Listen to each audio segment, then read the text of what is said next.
ಹಾಗಲಕಾಯಿನ ಚೆನ್ನಾಗಿ ತೊಳ್ಕೊಂಡು ಈ ಥರ ಒರೆಸ್ಕೋಬೇಕು. ಒರೆಸ್ಕೊಂಡು ಆಮೇಲೆ ಈ ಥರದ್ದು ಸ್ವಲ್ಪ ತುಂಬ ಅಲ್ಲ, ಸ್ವಲ್ಪ ತಕ್ಕೊಳ್ಳಿ. ಅಂದರೆ ಚಿಕ್ಕ ಮಕ್ಕಳು ತಿನ್ನಬೇಕಾದ್ರೆ ಸ್ವಲ್ಪ ಕೈ ಅಂತಾರಲ್ವ, ಅದ್ರಿಗೋಸ್ಕರ. ಆದರೆ ಆರೋಗ್ಯಕ್ಕೆ ಒಳ್ಳೆಯದು ಹಾಗಲಕಾಯಿ ತಿಂದರೆ. ಈ ಥರ ಸ್ವಲ್ಪ ತೆಗೀರಿ. ಸ್ವಲ್ಪ ತೆಗೆದ್ಬಿಟ್ಟು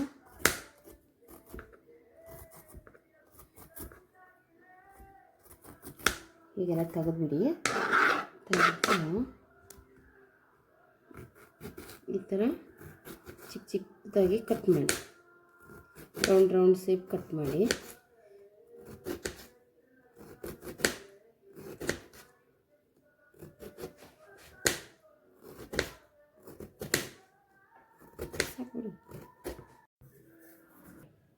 ಉಪ್ಪು ಈ ಥರ ಸ್ವಲ್ಪ ಉಪ್ಪು ಹಾಕಿ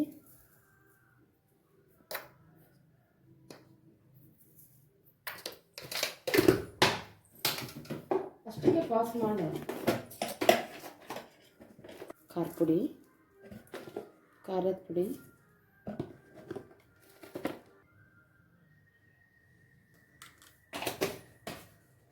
ಕಲಸಿ ಚೆನ್ನಾಗಿ ಕೈಯಿಂದನೇ ಕಲಸಿದ್ರೆ ಚೆನ್ನಾಗಿ ಎಲ್ಲ ಕಡೆ ಹರಡುತ್ತೆ. ಅಂದರೆ ಚೆನ್ನಾಗಿ ಇದನ್ನಾಗುತ್ತೆ. ಈ ಥರ ಕಲಿಸ್ಬಿಟ್ಟು ಒಂದು 10 ನಿಮಿಷ ಇಡಿ. ನೀವು ಒಂದು 10 ನಿಮಿಷ ಇಟ್ಟು ಆರೋಗ್ಯಕ್ಕೆ ತುಂಬ ಒಳ್ಳೆಯದು ಹಾಗಲಕಾಯಿ ತಿಂದರೆ. ಆದರೆ ಈ ಥರ ಮಾಡ್ಕೊಂಡು ತಿಂದ್ರಿ ಅಂದರೆ ನಿಮಗೆ ಕಹಿ ಬರಲ್ಲ, ಚೆನ್ನಾಗಿರುತ್ತೆ, ತಿನ್ನೋಕ್ಕೂ ಚೆನ್ನಾಗಿರುತ್ತೆ. ಊಟದ ಜೊತೆ ಸಾಯಂಕಾಲ ಹೊತ್ತು ಬಾಜಿ ಎಲ್ಲ ಸ್ಟವ್ ಹಚ್ತಾ ಇದ್ದೀನಿ. 10 ನಿಮಿಷ ಬಿಟ್ಟಿದ್ದೆ. 10 ನಿಮಿಷ ಬಿಟ್ಟಾದ್ಮೇಲೆ ಈ ಥರ ಸ್ಟವ್ ಇಟ್ಟಿದ್ದೀನಿ, ಪ್ಯಾನ್ ಇಟ್ಟಿದ್ದೀನಿ. ಪ್ಯಾನ್ ಇಟ್ಟು ಅದಕ್ಕೆ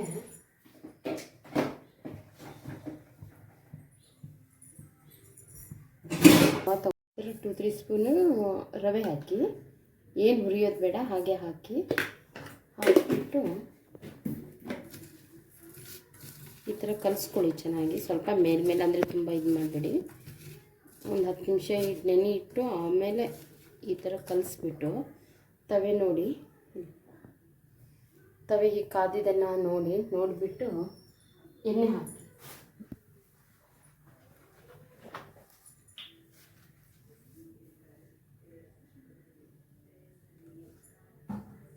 ಎಣ್ಣೆ ಹಾಕಿಬಿಟ್ಟು ಪ್ಯಾನ್ ಎಲ್ಲ ಆಗಲದ ಎಣ್ಣೆ ಚೆನ್ನಾಗಿರುತ್ತೆ, ತಿನ್ನೋಕ್ಕೂ ಊಟದ ಜೊತೆ ಚೆನ್ನಾಗಿರುತ್ತೆ. ಈ ಥರ ಎಲ್ಲನೂ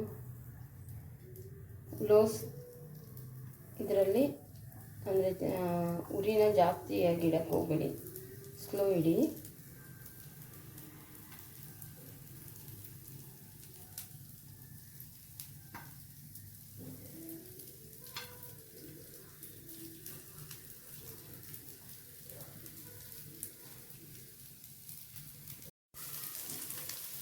ಈ ಥರ ಹೊಳಿಸ್ಬೇಕು. ರಿಟರ್ನ್ ಹೊಳಿಸಿ ಎಣ್ಣೆ ಹಾಕಬೇಕು. ಮೊದಲು ನಾವು ಯಾವಾಗ ಹಾಕಿರ್ತೀವಲ್ವ ಅದನ್ನ ಫ್ರೈ ಮಾಡೋಕ್ಕೆ, ಅವಾಗ ಮೇಲ್ಗಡೆ ಸ್ವಲ್ಪ ಎಣ್ಣೆ ಹಾಕಬೇಕು. ಒಂದು 2 ಸ್ಪೂನ್ದಿಂದಲೂ ಹಾಕಬೇಕು.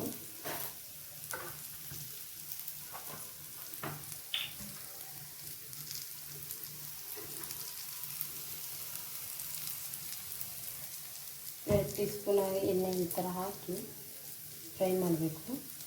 2 ಸೈಡು ಸ್ಲೋ ಉರಿಯಲ್ಲಿನೇ ಬೇಯಿಸ್ಬೇಕು. ಅದನ್ನು ಚೆನ್ನಾಗಿರುತ್ತೆ ಊಟದ ಜೊತೆ ಸೈಡ್ ಡಿಶ್ ಆಗಿ.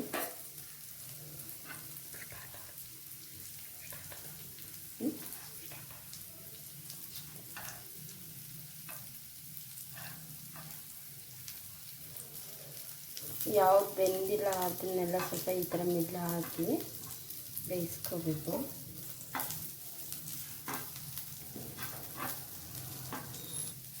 ಬೆಂದಿದ್ದೆಲ್ಲ ಸೈಡ್ ತೆಗೆದ್ಬಿಟ್ಟು ಯಾವುದು ಬೇಯ್ದಿಲ್ಲ ಅದೆಲ್ಲ ಈ ಮಿಡ್ಲ ಹಾಕಿ ಬೇಯಿಸ್ಕೋಬೇಕು. ಆಲ್ಮೋಸ್ಟ್ ಒಂದು 5-15 ನಿಮಿಷದ ಕೆಲಸ ಅಷ್ಟೇ. ಇಲ್ಲಿ ನೆನೆ ಇಡಬೇಕು. ಕಟ್ ಮಾಡಿ ಮೊದಲೇ ಕಟ್ ಮಾಡಿ ಫ್ರೈ ಮಾಡೋಕ್ಕೇನು ತುಂಬ ಹೊತ್ತು ಹತ್ತಲ್ಲ. ಬೇಗ ಆಗುತ್ತೆ. ನೋಡಿ ನಿಮ್ಮ ಮನೆಯಲ್ಲಿ ನೋಡಿ ಫ್ರೆಂಡ್ಸ್, ಇವಾಗ ಆ ಥರ ಹಾಗಲಕಾಯಿ ಇದನ್ನ ಈ ಥರ ಫ್ರೈ ಮಾಡಿ ಹೀಗಾಗಿದೆ, ರೆಡಿಯಾಗಿದೆ. ಇವಾಗ ಅಂದರೆ ಸ್ಲೋ ಸ್ಲಿಮ್ಮಲ್ಲಿನೇ ಅದನ್ನ ಫ್ರೈ ಮಾಡ್ಕೊಳ್ಳಿ, ಚೆನ್ನಾಗಿರುತ್ತೆ, ಕಹಿ ಇರಲ್ಲ. ನೀವು ಬೇಕಾದರೆ ಟ್ರೈ ಮಾಡಿ ನೋಡಿ, ನನಗೆ ಕಮೆಂಟ್ ಲೈಕ್ ಮಾಡಿ. ಟೊಮೆಟೊ ರೈಸ್, ಚಿತ್ರಾನ್ನ, ಅನ್ನ ಸಾಂಬಾರು, ಅನ್ನ ರಸಮ್ ಇಂಥದ್ರಲ್ಲೆಲ್ಲ ತಿನ್ನಿ.